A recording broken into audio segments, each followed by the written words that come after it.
Bonjour, je suis Fred Olivier, en compagnie du truculent Éric Sivan. Bonjour. Pour vous présenter Bonne Séance, le podcast dédié à l'actualité du cinéma, à ceux qui le regardent et à ceux qui le font. Merci d'être toujours plus nombreux à nous suivre. Pensez à vous abonner via votre plateforme d'écoute préférée ou notre chaîne YouTube pour ne manquer aucun épisode. Dans ce 5e épisode, nous avons le plaisir de recevoir Emmanuel Curtil. Bonjour Emmanuel. Bonjour Fred, bonjour Eric. Bonjour. Et alors normalement, ce bonjour aura suffi pour reconnaître cette voix si familière. Et aujourd'hui, notre dose sera donc consacrée au doublage au cinéma. Dans les news, on vous parlera des dernières sorties de films et on continuera de vous donner nos recos en termes de ciné, de télé, de BD et autres. Bonne séance, saison 1, épisode 5, c'est parti. Alors Emmanuel, tu es comédien spécialisé dans le doublage. C'est ça. Et je vais essayer de te présenter, mais au travers d'un minuscule échantillon de ta carrière dans ce domaine. Parce que, en fait, quand j'ai regardé sur Wikipédia, j'ai scrollé, et au bout d'un moment, j'ai accéléré le scrolling parce que c'est vrai que c'est très long. C'est assez long, oui. Donc je vais essayer En presque 40 ans, j'en ai fait quelques-uns, quoi. Voilà. J'ai eu le temps. Je vais essayer de condenser. Donc, en télé, tu es donc la voix de Doug Savant. Dans alias Matt Fielding dans Melrose Place. Absolument, ouais. Ou Tom Scavo dans Desperate Housewives. Oui. Je le suivais depuis un certain temps. Ouais. Tu es Dean Cain, alias Superman dans les aventures de Lois et Clark. Ouais. Kyle Chandler dans l'excellente série Demain à la Une. C'est ça. Et dans le magnifique Friday Night Lights. Voilà, que Rico adore. Et la série Bloodline aussi. Et Bloodline. Sur Netflix. Tu as été Michael C. Hall dans une des séries que je préfère de tous les temps, Six Feet Under. C'est vrai que c'est une excellente série. Ouais. Et bien sûr, l'incontournable, le regretté Matthew Perry, alias Chandler Bing dans Friends. Au ciné, si je retiens vraiment les principaux, évidemment Jim Carrey, que tu suis de The Mask à Sonic, on va dire. Jusqu'à la fin de sa carrière. Je crois qu'il y a très peu de fois où c'est pas toi qui est au doublage sur Jim Carrey. Des fois des films mineurs qui n'ont pas marché. Tu as été Mike Myers. Que le doublage y est pour quelque chose. Évidemment. Oui. Mike Myers, que tu as doublé dans Austin Powers ou Wayne's World. Oui, absolument. Ouais. Excellent. Kyle Chandler, que tu as suivi effectivement dans les films Super 8 ou Le Loup de Wall Street. Ouais. Sacha Baron Cohen. Alors, Sacha Baron Cohen, tu as commencé avec Ali G. Oui. Et ensuite, tu es devenu un peu sa voix régulière à partir de Bruno. C'est ça. C'est-à-dire que le premier Borat, je l'ai pas fait. Et j'ai fait les autres. À peu près tous. Hein. Voilà. Et Ben Stiller, que tu as doublé. Ben Stiller, je l'ai fait alias Greg Furnier. 4 ou 5 fois, dans la trilogie Mon beau-père et moi. Ouais. Mais je suis pas sa voix attitrée. Hein. Il a une voix qui est Maurice de Coster qui le double très bien d'ailleurs. Et voilà. Après, je pense en plus que si j'avais été la voix régulière de Ben Stiller, le fait d'être également celle de Jim Carrey, ça aurait fait un peu doublon. C'est un peu le même type d'emploi, donc voilà. Ouais. D'ailleurs, qu'est-ce qui se passe quand tu as 2 comédiens dans le même film que tu doubles régulièrement ? C'est arrivé, mais il faut faire un choix, quoi. C'est-à-dire que c'est au distributeur, c'est au studio de faire le choix de je pense que si j'avais ça n'est pas arrivé avec Jim Carrey, mais si c'était arrivé, je pense que j'aurais gardé Jim Carrey, qui est quand même l'acteur principal que je double, et puis ils auraient pris quelqu'un d'autre pour doubler, je ne sais pas moi, Ben Stiller ou Sacha Baron Cohen, voilà.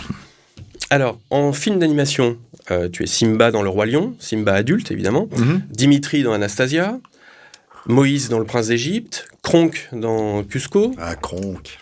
Buckminster, alias Buck, dans L'Âge de glace. Exact, ouais. Et plus récemment, Bananauti, dans Vice Versa 2. Qui est une panouille, en fait. Il a 2 interventions. C'est une banane, qui est pour ranger une banane qu'on met. Tu fais la voix d'une banane. Je fais la voix d'une banane. Alors, je sais pas, je peux pas vous dire. Hein. Vous savez, quand vous arrivez sur un doublage, vous savez, la plupart du temps, vous savez pas ce que vous allez doubler. Hein. Donc, on m'a chopé dans le couloir. Tu ne sais pas à l'avance ? Non, et puis en plus, pour des raisons de confidentialité, de plus en plus, on ne sait pas ce qu'on va doubler. On n'a pas accès à ce qu'on va doubler. On n'a pas accès à ce qu'on va doubler avant le jour de l'enregistrement. Parce que je crois que ça arrive quand il y a des projets très confidentiels comme ça, tu vois même pas les personnages, le film, tout est flouté, et tu n'as que les lèvres qui sont visibles. Mais tous les films, toutes les séries sont très confidentielles maintenant, donc on ne peut pas en parler avant. On ne peut pas en parler avant la diffusion. Et puis nous, en tant que comédiens, on n'a pas accès aux images avant l'enregistrement. Quoi. D'accord. Il y a des fois où tu découvres Une série à la télé, tu t'étais jamais entendu avec l'image alors moi, tu veux dire que j'ai pu doubler des série films dont ou des séries dont j'ai pas vu les images. Alors effectivement, il y a la série du Seigneur des Anneaux qui est diffusée sur Amazon et effectivement on enregistre avec l'image et tout est flou. Il n'y a que des ronds. Enfin, ce qui est net en fait, ce sont les visages.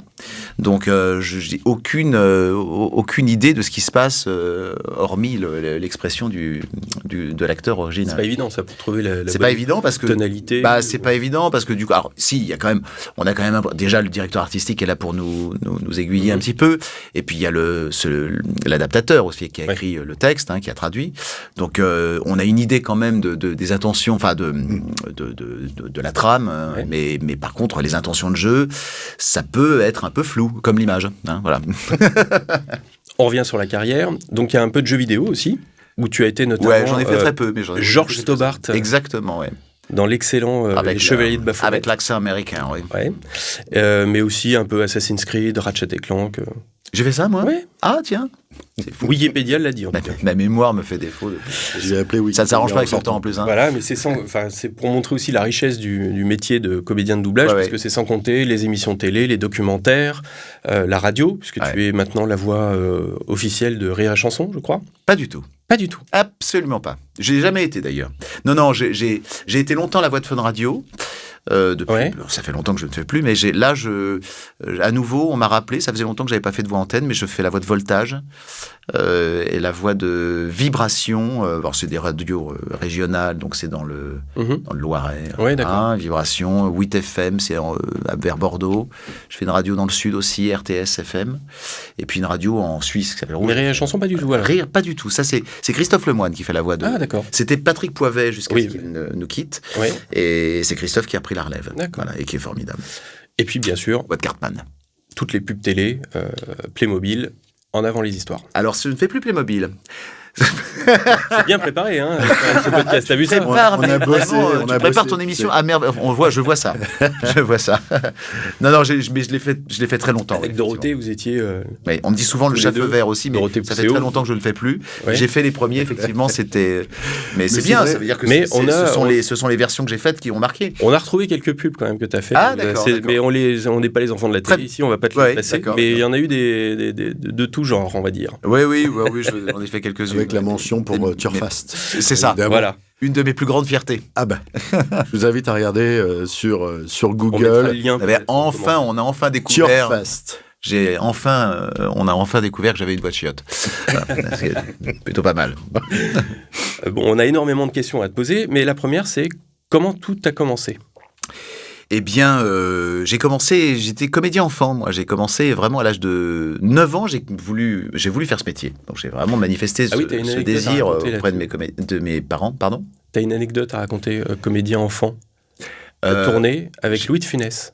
Oui, absolument. Enfin, oui, j'ai tourné. Alors, on ne me voit pas dans le film parce que c'est un peu nul de dire ça, mais enfin, c'est un peu la loose. Mais bon, bref. Quand même. Mais j'ai passé le casting parce que j'ai commencé à l'âge de 9 ans. J'ai pris des cours de théâtre au cours Simon, qui était le seul cours de théâtre à peu près, je crois, à l'époque, qui avait une classe, pour les gamins. Et donc, je suis rentré dans ce cours. J'allais prendre mes cours de théâtre le mercredi après-midi, comme on fait une activité extrascolaire.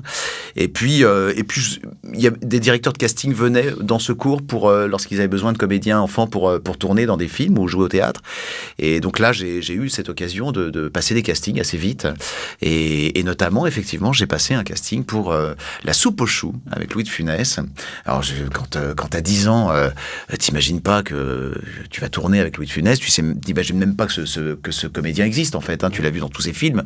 Mais tu t'imagines pas te retrouver nez à nez avec lui. Et en fait, donc j'ai passé l'essai, le casting. Et c'était avec lui ? Filmé. Et c'était lui qui tenait à donner la réplique à chaque comédien, à chaque enfant qui passait le casting, parce que c'était lui tout simplement, c'était lui qui choisissait les comédiens avec qui il avait envie de tourner. Le metteur en scène, le producteur n'avaient pas leur mot à dire. C'était lui qui décidait. Donc j'ai passé cet essai c'était totalement surréaliste. Je me suis retrouvé dans ce studio de Boulogne avec Louis de Funès en face de moi qui me donnait la réplique. C'est dingue. Donc, tu as commencé enfant, et qui m'a choisi. Donc, j'avais le contrat pour j'ai reçu le scénario, etc. On a tourné 2 jours, des scènes dans lesquelles je n'avais pas de dialogue. Mais, et puis, le tournage s'est interrompu parce que De Funès commençait à être fatigué, malade. Il y a eu beaucoup de problèmes de dépassement de budget, d'intempéries aussi, qui fait qu'on n'a pas pu tourner pas mal de scènes. Donc, mais j'ai quand même tourné un petit peu avec De Funès, même. Et j'ai surtout tourné avec Lino Ventura. Et là, on me voit dans Les Misérables, dans lequel j'interprétais le rôle de Gavroche, la version réalisée par Robert Hossein. Voilà. Très bien. Donc, c'est comme ça que tu as commencé. J'ai tourné avec beaucoup d'acteurs morts. Oui. Et comment ça a bifurqué vers le doublage ? C'est simple, en fait, quand on tourne, je pense que j'ai beaucoup tourné enfant. Et quand on tourne, donc j'ai tourné des séries, des films et tout ça, et on est amené à se post-synchroniser sur des scènes dont le son n'est pas valable. Le son du tournage n'est pas valable, donc on se repost-synchronise. Et puis là, à cette occasion, j'ai rencontré des directeurs artistiques qui s'occupaient de la post-synchronisation des films que j'avais tournés et qui m'ont proposé de faire vraiment du doublage, de doubler des films étrangers. C'est comme ça que ça a commencé. D'accord. Et notamment une série qui s'appelait Billets doux, avec Pierre Mondy, que j'avais tournée et qui a été tournée en fait avec des acteurs italiens, allemands, qui tournaient dans leur langue. Et donc, il a fallu tout repost-synchroniser. Donc, je me suis complètement repost-synchronisé en français. Et tous les acteurs italiens et allemands ont été doublés par des acteurs français de doublage. Et donc là, c'est un travail qui a duré un peu longtemps. Et c'est surtout à ce moment-là qu'on m'a proposé de faire du doublage. Voilà. Donc là, c'est de la série animée. Après, tu pars sur du doublage de films. Ça, c'était une série que j'avais tournée. Voilà. Tu avais tourné, d'accord. Voilà. Et après, tu fais des dessins animés. Comment tu passes au dessin animé, puis au doublage de films ? C'est pas tout à fait le même travail. C'est pas tout à fait la même façon de faire du doublage. Les films d'animation, on a quand même un peu plus de liberté. Pour l'animation parce que c'est un peu moins précis, il y a quand même une part de créativité un peu plus. Quand on double un film en live, les intentions de jeu, les mimiques d'un comédien à l'image sont extrêmement précises, les subtilités sont vraiment, il faut vraiment respecter, c'est comme une partition, hein, alors que le dessin animé, effectivement, on a un peu plus de liberté. Il y a aussi alors ça dépend quel genre de personnage et quel genre de dessin animé qu'on double, mais ça peut être des personnages de cartoon complètement caricaturaux, donc il faut réussir à aller dans les caricatures, tout en restant évidemment sincère. Donc c'est ce qui Kronk notamment. Kronk, c'est un vrai personnage de composition. Évidemment, le personnage n'existe pas dans la vie, quoi. Mais dommage. Ce qui est bien dommage. Mais c'est vraiment faut vraiment réussir à aller au bout de la caricature, tout en gardant évidemment la sincérité. Mais c'est encore une autre forme de travail. Est-ce que tu peux nous raconter un doublage qui a été particulièrement sensible ou compliqué, où tu as eu du mal à trouver le bon ton pour le personnage ? En fait, je vais peut-être vous décevoir, mais les doublages où j'ai eu du mal à trouver le bon ton, c'est quand je me suis retrouvé à doubler des comédiens, des mauvais comédiens. Ah. C'est ce qu'il y a de plus difficile à doubler parce que c'est terrible. En fait, on n'arrive pas bien à comprendre les intentions de jeu.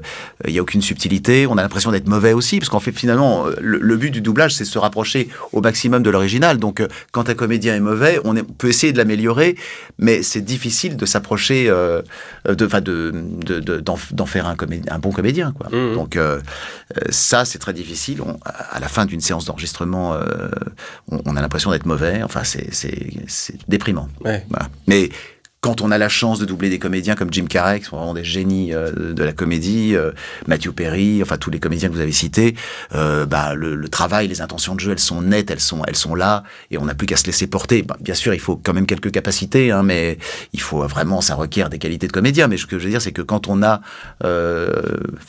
s'est débarrassé de l'aspect technique et tout ça, c'est beaucoup plus facile de doubler Jim Carrey qu'un mauvais comédien, quoi. Tu m'avais confié d'ailleurs une fois que doubler Jim Carrey, ça pouvait être épuisant. Ah oui, ça, pour le coup, la difficulté pour un comédien comme Jim Carrey, c'est déjà vocalement, je me suis retrouvé quasiment à faune à la fin de certains enregistrements, notamment Bruce Tout-Puissant, enfin Menteur, enfin des grosses comédies dans lesquelles il passe son temps à hurler, parce que lui, il tourne le film en 2-3 mois. Moi, je le fais en 3 jours, hein, donc je passe 3 jours à hurler. Voilà. Donc, un doublage de film, c'est 3 jours à peu près ? Menteur, je l'ai fait en 2 jours. Ouais. Parce que j'étais pas... Ça paraît question de disponibilité, j'ai fait tout mon personnage, donc j'ai joué avec aucun de mes partenaires, mais parce que simplement j'avais pas plus de disponibilité. Donc j'ai fait ça un samedi et un dimanche, tu vois. Et le dimanche soir, j'ai cru que j'allais mettre mes cordes vocales dans du formol. Voilà, et c'était très très épuisant. Ça, c'est très épuisant. Et puis bon, quand on double un acteur comme Jim Carrey dans des comédies, il faut tricher le moins possible. Donc je reproduis à peu près la même gestuelle, la même énergie. Donc oui, voilà. C'est ça. On n'entend que la voix, mais derrière, toi, t'as bougé autant que... Si tu me vois au micro, si tu me filmes en train de faire un doublage de Jim Carrey, tu vas me prendre pour un fou, parce que je suis seul. Enfin, en plus, moi, j'ai un peu l'air con, parce que t'es seul face au micro à bouger comme un malade. Mais t'as besoin et tu t'es obligé de dépenser cette même énergie pour retrouver un peu la dynamique dans la voix, quoi. Bah, c'est assez logique d'ailleurs, parce que sinon tu l'entends. Hein, la voix, c'est quelque chose c'est quand même un organe, c'est très intime. Oui. Donc on entend tout de suite quand ça triche et quand ça triche pas. C'est les bons et les mauvais doublages, quoi. Et pour les chansons, du coup, parce que tu chantes aussi. Oui. T'as pris des cours de chant ou comment c'est? J'ai pris des cours de chant. Après, bon, ce qu'on me demande de chanter dans le doublage, c'est des chansons. J'ai fait Le Roi Lion, par exemple, Dimitri dans Anastasia. Voilà, c'est ce type de chanson. C'est variété, quoi. Donc non, c'est plutôt. Oui, un peu de performance quand même aussi. Oui, c'est un peu de performance. Je peux pas dire que les cours de chant, mais apporté beaucoup sur ce genre d'interprétation, mais c'est pas de l'opéra non plus, quoi. Non. Mais bon, j'ai toujours chanté spontanément. J'ai plutôt une technique de chant instinctif, quoi.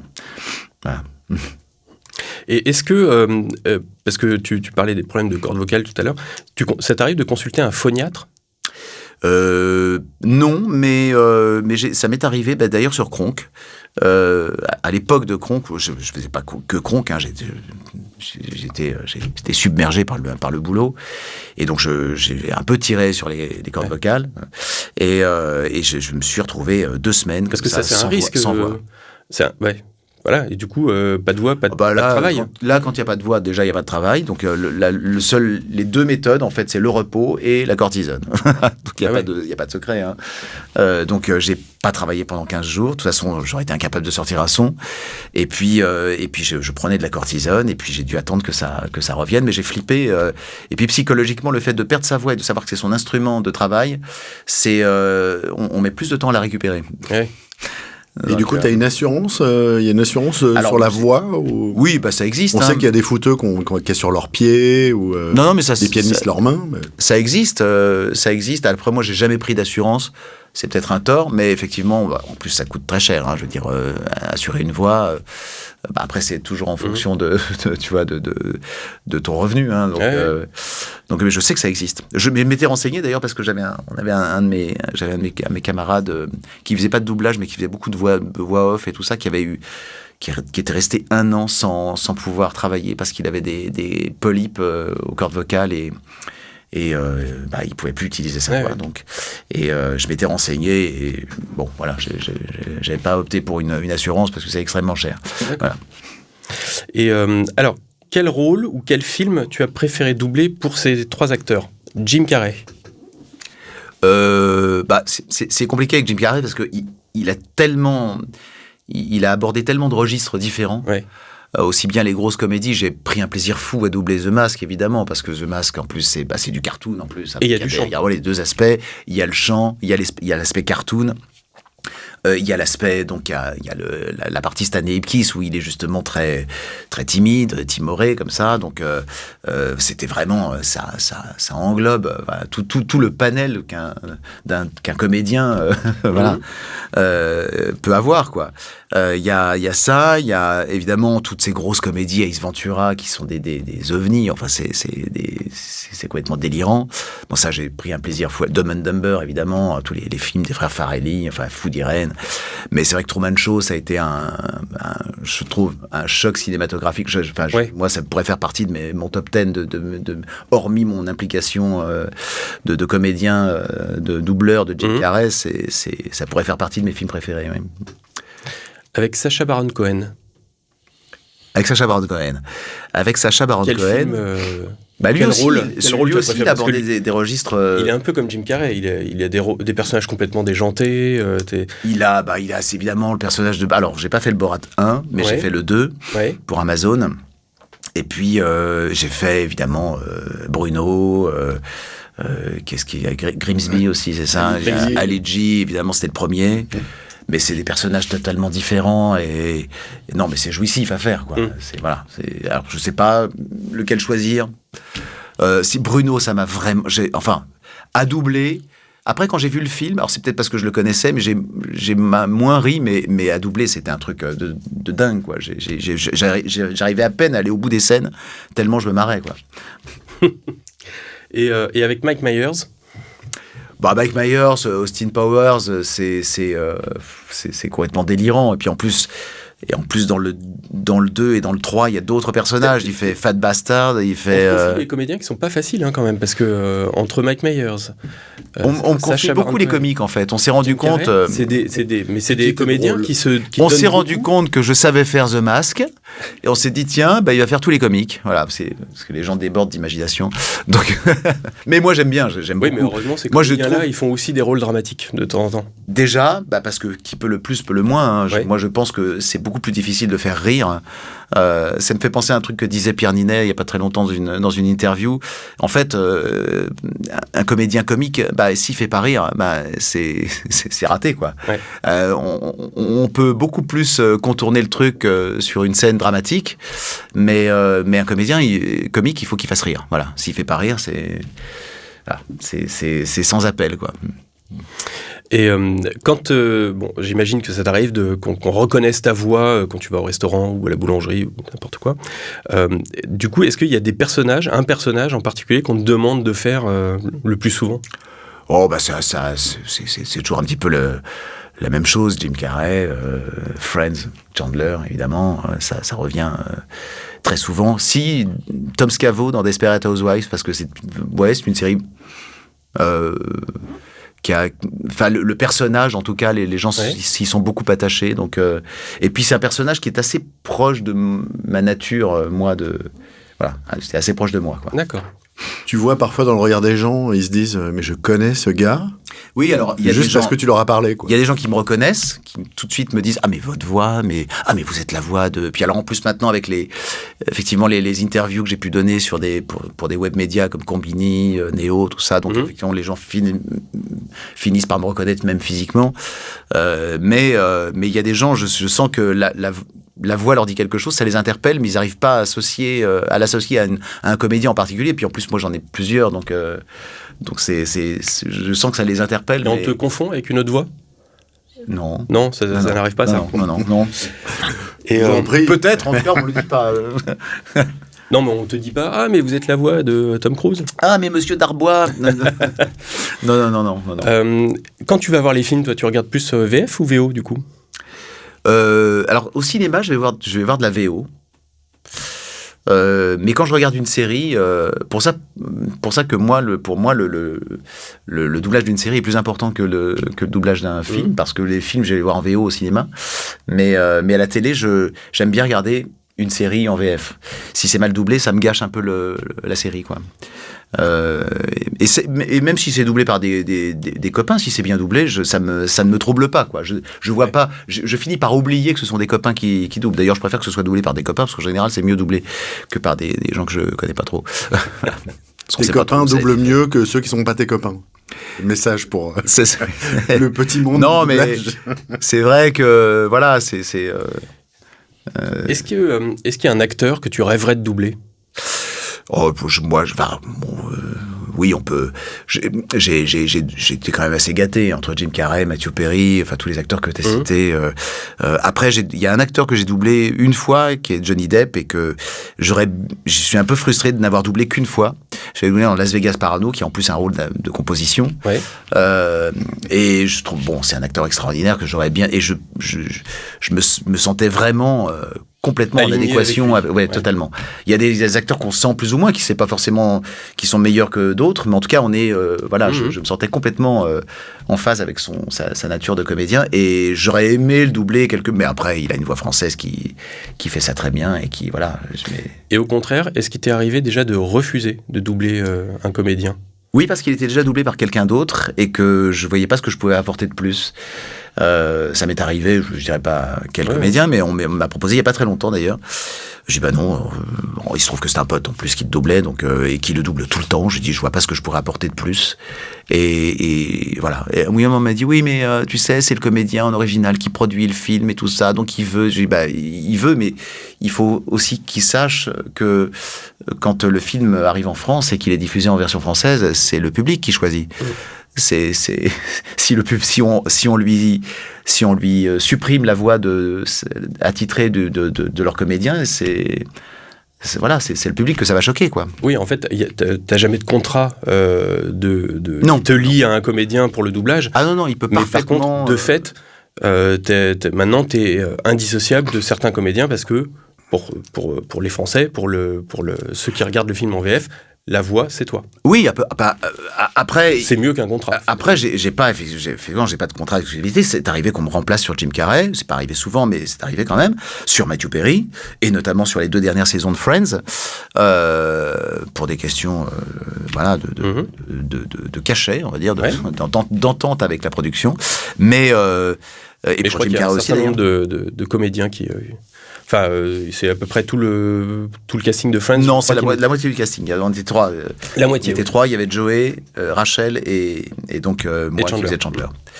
Mais donc c'est arrivé, ça peut tout à fait arriver. Après, ça choque le public. Hein. C'est vrai que ça a choqué beaucoup de monde, hein, que les voix changent sur Friends. En plus, c'était sur les comédiens, mais c'était sur leurs personnages qu'on avait fait sur les 8 premières saisons. Donc évidemment, ça a choqué beaucoup de monde. Mais alors sur Friends, on va en parler un petit peu quand même.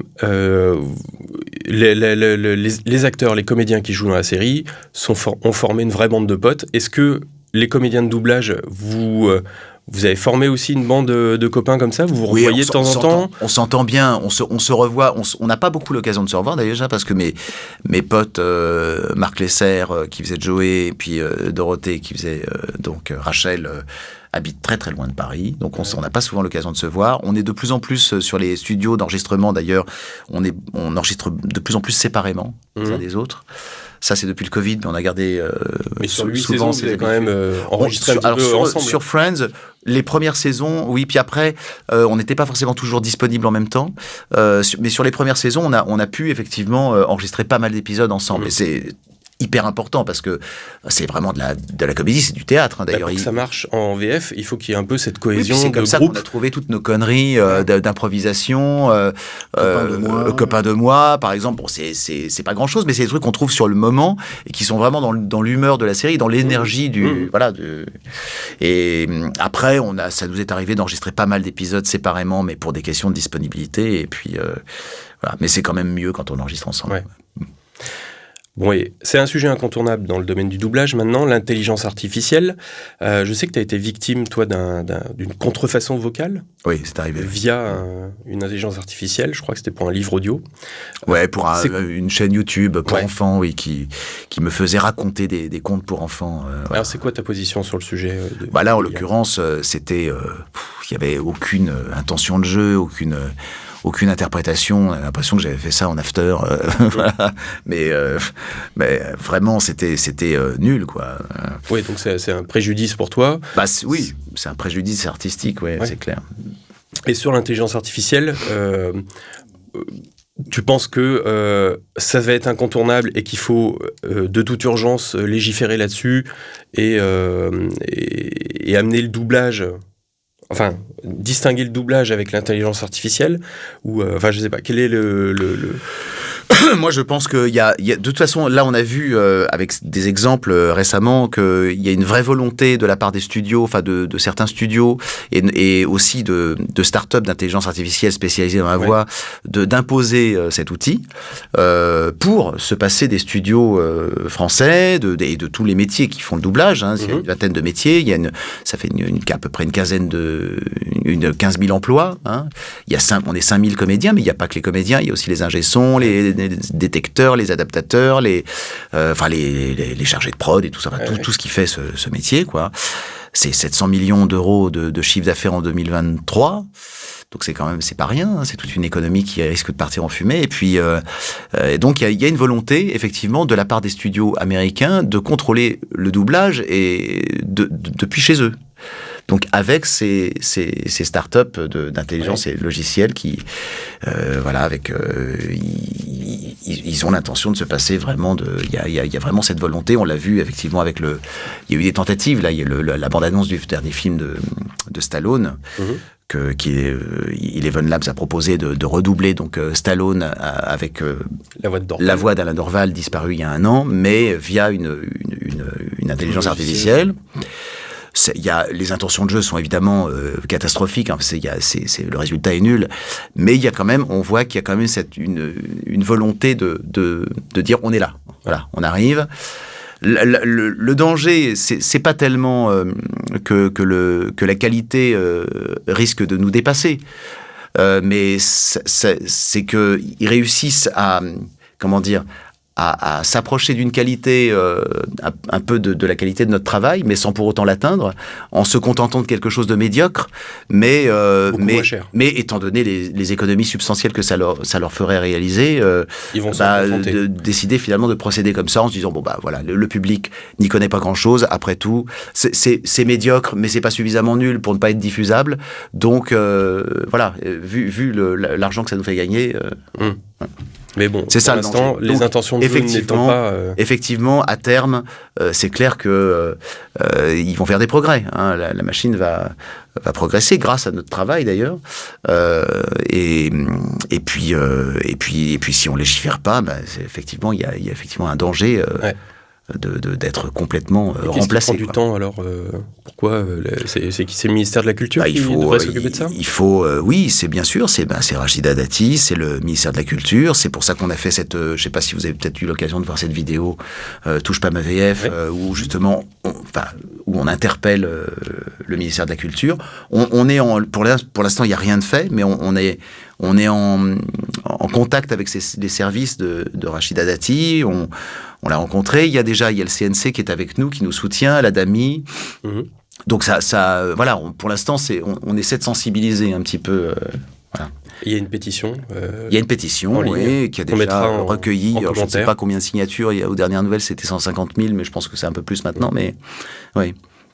Voilà. C'est ça. Il faut savoir que le doublage, c'est 85% du public. Donc, s'il y a une forte demande... C'est ça.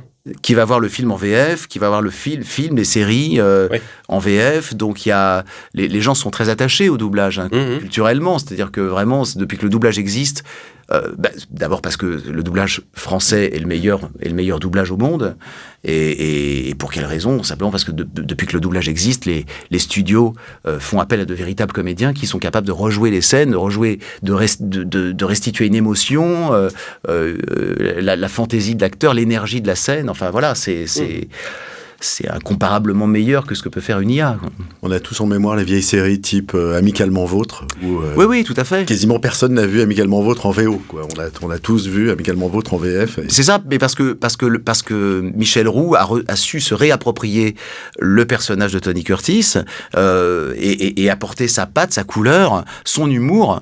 Et c'est ce que le public français retient. Faire un bête copier-coller, c'est-à-dire switcher de l'anglais au français en ne se préoccupant pas des intentions de jeu, en en ne cherchant pas à recréer une énergie humaine, ça n'a pas de sens, quoi. Alors Emmanuel, il y a une tradition dans ce podcast pour finir le dossier. Oui. C'est un jeu qui s'appelle « C'est quoi la fin ?» Et on me pose une question et tu dis la fin. Il faut que je réponde quelque chose d'intelligent avec la voix de... Mais on l'a adapté. Ouais, pour toi, on l'a adapté. Donc, par rapport... On va poser une question à un de tes personnages que tu vas incarner et tu vas nous répondre avec leur voix. Est-ce que tu es prêt ? On va essayer. Alors, Austin Powers, entre ton mojo et ta garde-robe, qu'est-ce qui plaît le plus aux femmes ? Mon slip, baby, yeah. Alors, Bruno, tu en parlais, tu l'aimes ce personnage. Si tu devais relooker Donald Trump, tu commencerais par quoi ? Ah, mais écoute, Donald, je ne sais pas ce que c'est que ces maquillages, là, mais on dirait que tu t'es maquillé avec de la terre battue. C'est épouvantable, cette couleur orange. Simba, franchement, t'as jamais eu envie de bouffer Timon juste pour voir le goût qu'il a ? Oh non, Timon est un ami, tu sais. Et Simba est un gentil personnage. Chandler, tu préfères être privé de sarcasme ou privé de Joey ?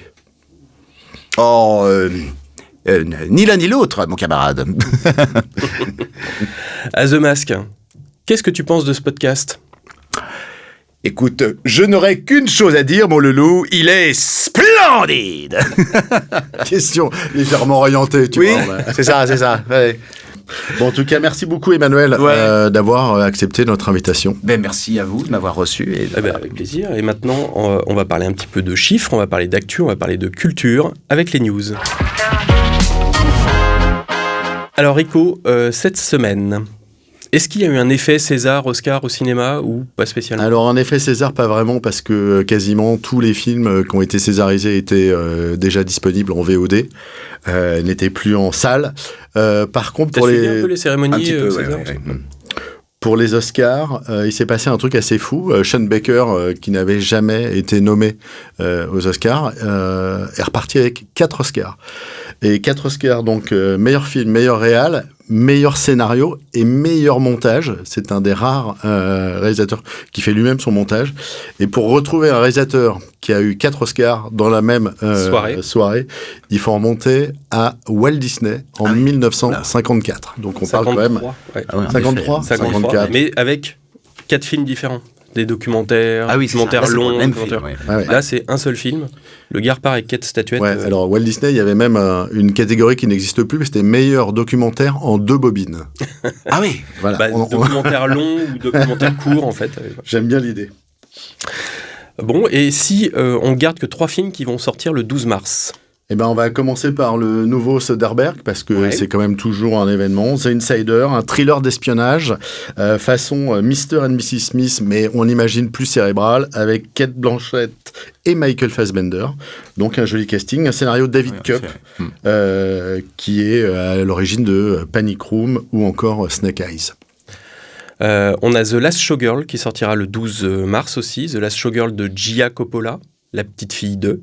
ou la nièce de, ça marche aussi, avec Pamela Anderson dans le rôle d'une danseuse de Las Vegas, quinca, qui est un peu en fin de carrière. Un peu comme la bio de Adil Rami, finalement. Un peu, en fait, oui, ça ressemble. Et puis, délocalisé, un film français, une comédie. La comédie de Ali Eredouane Bougueraba, Bougueraba qui est insatiable partout, tout le temps, entre les One Man, entre Canal.